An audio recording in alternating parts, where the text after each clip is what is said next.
What's up, gear mortals? Trey Xavier here. Today, I'm gonna show you how I use the HX Stomp to dial in a cool bass tone for heavy music. Check it out. Please pardon my tape. I'm in the middle of recording an album right now, so I couldn't change the settings, so I taped them off. So in case you weren't aware, the HX Stomp is a tiny, adorable version of the full-sized Helix from line 6.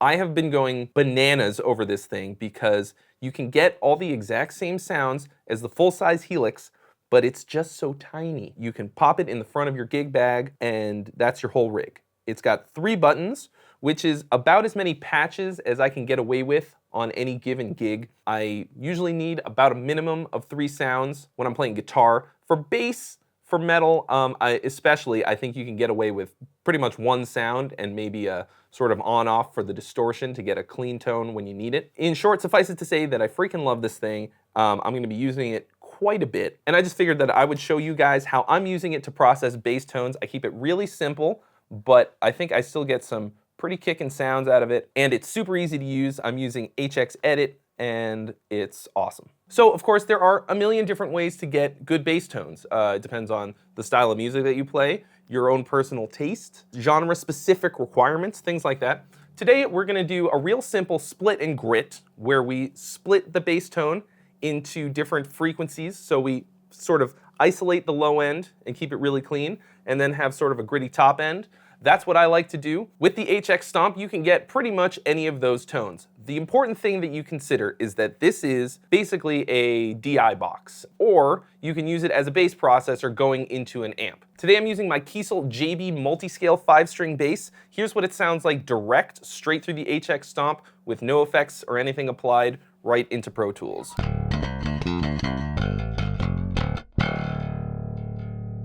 I've been messing with the HX Stomp quite a bit, and I'm pretty convinced you can get just about any bass tone out of it that you could ever possibly imagine. The way that I'm gonna be using it today is basically like it's a DI box, so we're getting direct tones for recording or to front of house in a live situation. So like this is your whole rig, you're just going straight into this, then from that into front of house, and that's what you get. So we're gonna make it sound like it's coming through an amp, not like it's going into an amp that's then going to be mic'd up, if that makes any sense. You can for sure do it like that, you just have to go about it a little bit differently and like not put a cab sound on there and that kind of thing. So you can, of course, just straight up pull up an amp, a bass amp. You gotta go to the bass section and then grab like SV Beast Bright, which is of course Ampeg SVT type of sound.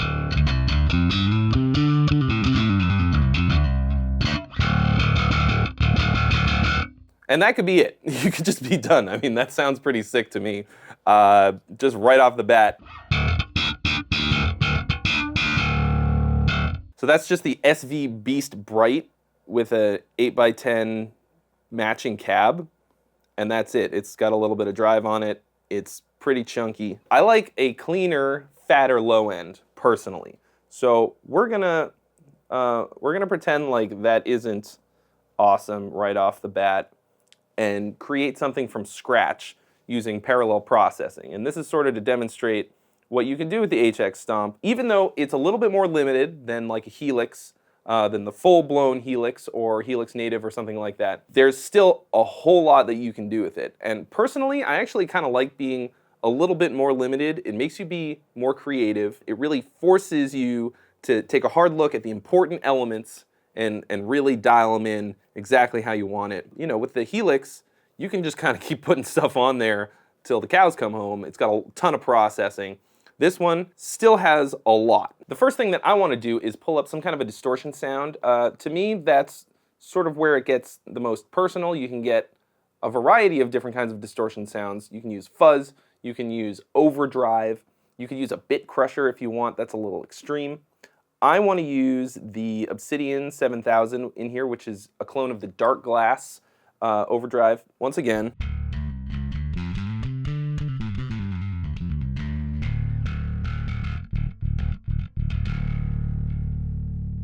Sounds pretty good right off the bat, but we're going to change a couple things. First of all, I want a little bit more drive.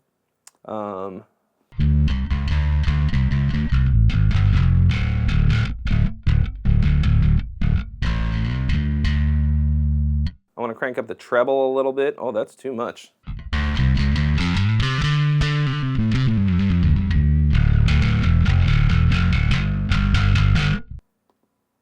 All right, we're gonna put the cut on the grunt and the attack. And what that's done is it's kind of cut out a lot of our low end. Sounds a little thin, and we have lost some drive.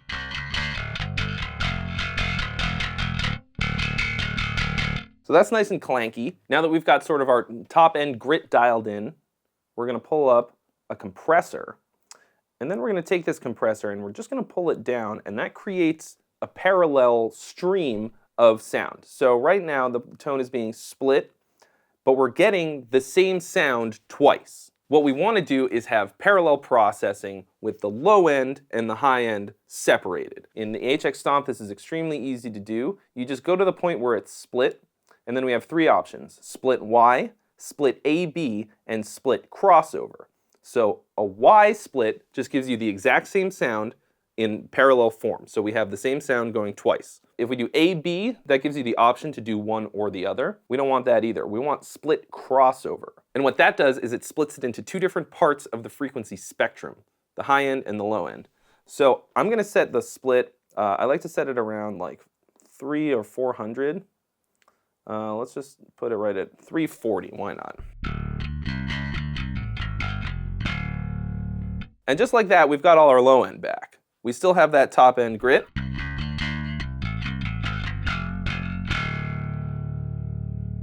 And already that sounds pretty sick. So using this, this compressor on just the low end keeps it from getting out of hand. Right now we're at a 6-to-1 ratio. I'm gonna set the threshold a little bit lower.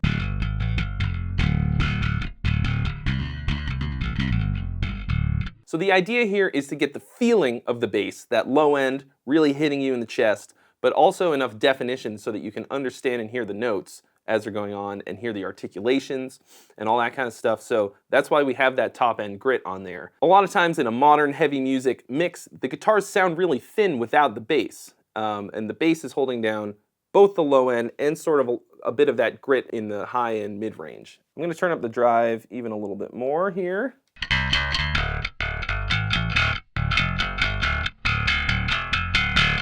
That might be a little bit too much clank for some of you out there. I like it even more gritty than that, but you're gonna dial it into taste. All of this stuff applies whether or not you like the sound of the bass that I'm getting right now or not. It's like too much salt or pepper or whatever, like this is just a recipe. You add or subtract salt and pepper as you see fit. To sort of mellow it out a little bit, I wanna put a cab sound on here. That's a pretty important thing to do, I think. It really kind of depends on how brutal you want it to sound. Putting a cab on it is going to mellow it out at least a little bit, probably a lot. Let's try it. So if I pull up the 8x10 SV Beast, that's the SVT 8x10 cab.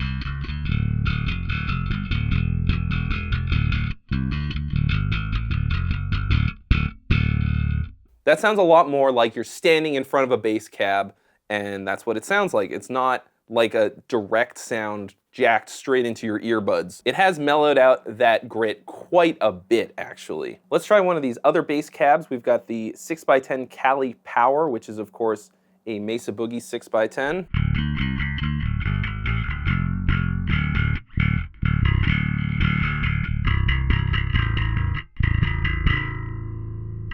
That sounds pretty awesome too. It's got just a slightly different character to it. It's a little more nasally kind of like I sound right now because I'm a little bit sick. So that gives us kind of a classic bass sound. I want something a little bit more metal. I'm gonna just keep jacking up the drive until the cows come home.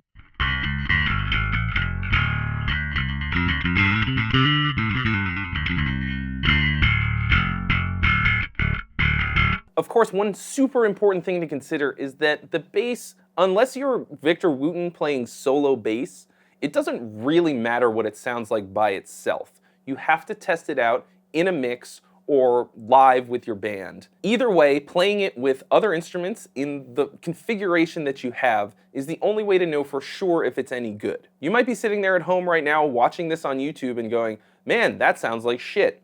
Well, that's of course your prerogative. But if I drop this into a mix with heavy guitars and drums, it's gonna kill. It's got a lot of low end, it's got a lot of top end, it's got enough grit to make it stand out and really glue to the guitars for heavy music. One thing to do to test the low end, this is a pretty easy trick, is you just take the cab and you turn it all the way down, and that's going to mute the entire top end. So all you're going to hear is the low end.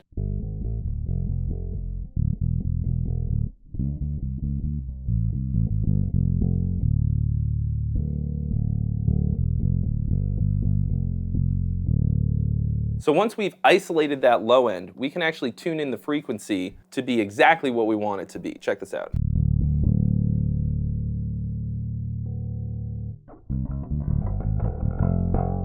So we're starting to encroach on the mid-range if we change the split to there. Here's at 2.5. Okay. Once again, this is just the low end split. So that's obviously a little bit too much, I think.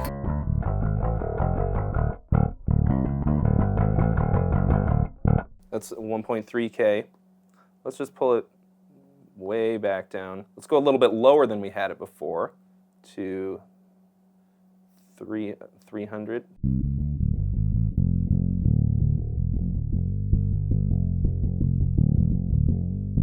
So that sort of reduces it to the feeling part of the bass. There's like almost no definition in the notes. It's just the sort of part that hits you. And that's very important. That's the bass's #1 job. It's more of a rhythm instrument than anything else. And although it defines the chord that you're hearing, in a mix, the most important thing is how it feels. With the low end especially, we want it to be really consistent, so it has to be pretty well smashed, I think. So I'm going to turn up the ratio even a bit more. Of course, it's also very important that you play consistently, and that will sort of reduce the need for a really smashed compressor, but that's going to depend on your playing style.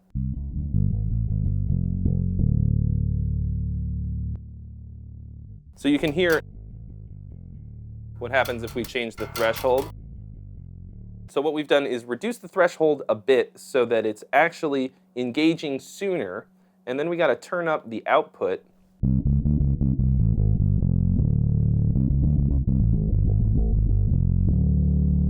By reducing the threshold quite a bit and increasing the output level, what we've done is leveled out that low end. It's way more consistent now. It's gonna have more impact because it's just gonna be there all the time, kind of like a low end laser beam. So now if we bring our cab way back up to 0, thereby recombining the two streams,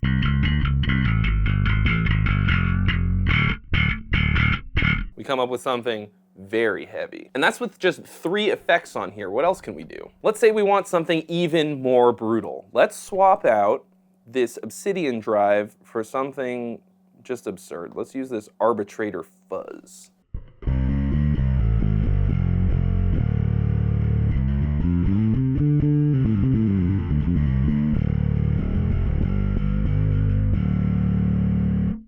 So that's pretty brutal, but it sounds kind of mild, actually. Now, instead of using a bass cab, let's use a guitar cab. Let's try a 1x12. So that's a lot more out there. We can take it even one step further and turn the cab off entirely.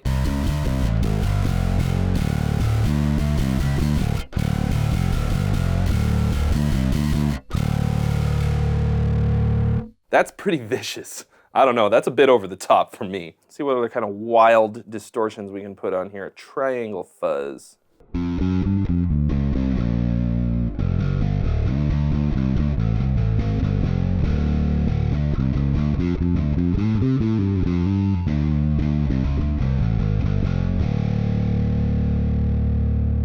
Let's try the clawthorn drive.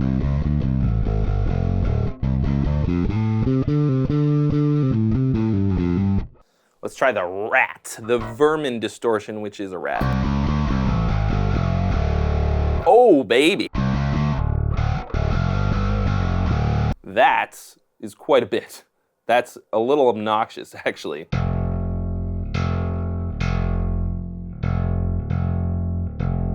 Turn up the gain and turn the filter down so there's less high end.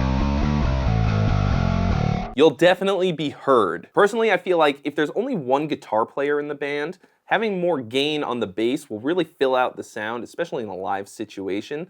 So I kind of feel like you have to strike balance no matter what. But if you're going for a grittier tone, this is the jam. The vermin in here is so brutal and so over the top that it definitely can't be ignored, if nothing else.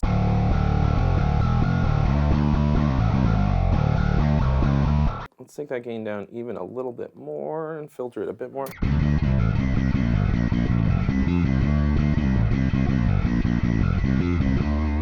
All right, guys, thanks so much for watching. Hopefully this helped you to dial in a brutal metal bass tone of your own at home. If you haven't already, mash that subscribe button and smack the bell for more reviews and original content. And I'll see you real soon.